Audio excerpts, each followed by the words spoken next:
Alright, so the second to last story in this book is called Ranger Academy Office Hours, written by Maria Ingrid Mora, and artwork done by Joy Mi Gyeon. I probably butchered those names, and I do apologize. So, Ranger Academy Office Hours is a story that's kind of like a prelude and another backdoor pilot to Ranger Academy, something that we know that's coming out in October, and I feel like seeing how we're sort of getting the prelude story here, introducing ourselves to some of the characters. I feel like that Ranger Academy was meant to come out much sooner, but it was pushed back because of all the releases and Darkest Hour. So I feel like that Ranger Academy might have meant to come out much sooner, but they've sort of pushed it back. But this is a Billy-focused story, and it's Billy having an interview with a upcoming Blue Ranger at the Ranger Academy, and he talks about his life and gives some advice for the upcoming Ranger. But not only that,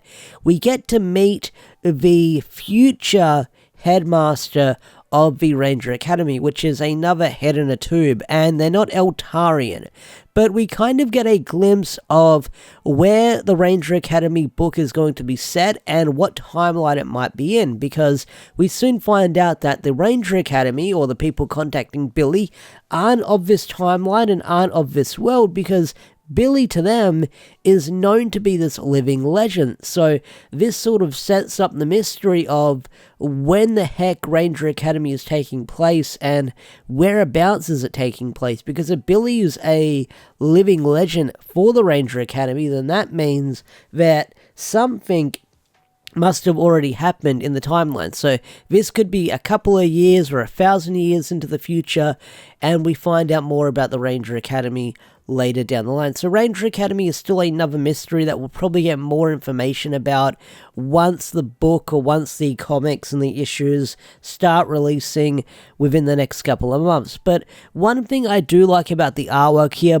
done by Jo Mi Hyun, I do apologize for butchering your name once again, the art style for this book is very anime-like and very anime-like expressions, and the coloring is well done by Sarah Antolini, I do apologize if I butchered your name as well, is done really well, and like the coloring really works well with the anime style that they've got going on with their story. So again, this story, there's not much to talk about because it's Billy sort of getting interviewed by one of the upcoming Blue Rangers who's kind of nervous, but Billy gives him some words of advice and some confidence that, hey, they'll do fine. Billy's been through some stuff as well, and he sort of had to figure everything out on his own as he sort of became a ranger. So it's a nice little story. But also it's hard to take place when this works with Billy as well because he's in grad school, so weird timeline again, but they could be doing their own thing because it's the comics, so it is what it is. But either way, this was a nice little story that we got for Billy when it comes to Ranger Academy.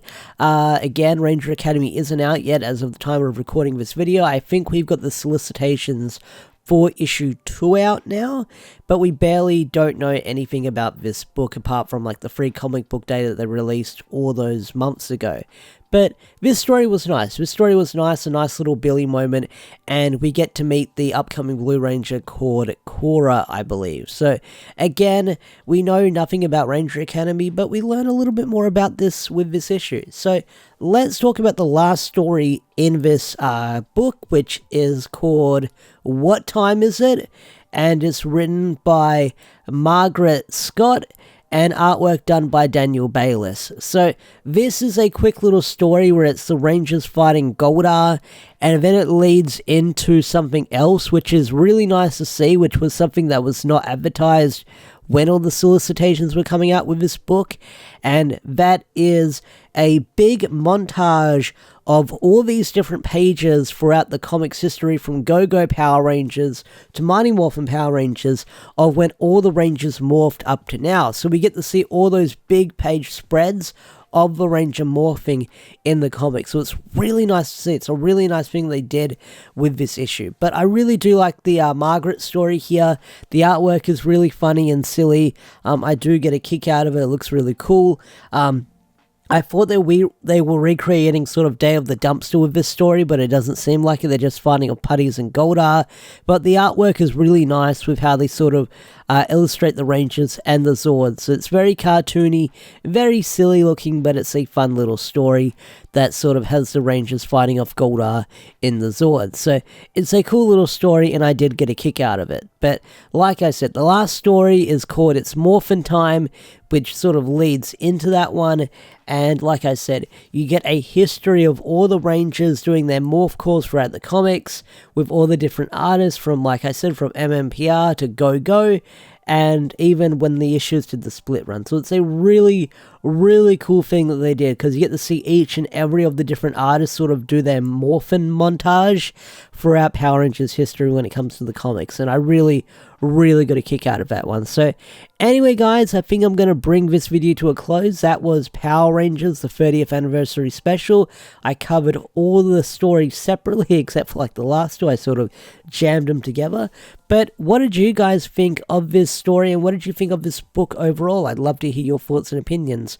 With that said, I think I'm going to bring this video to a close. So if you enjoyed this video, hit that like button, subscribe to the channel if you're new, and I'll see you guys later. Peace out, take care, and bye.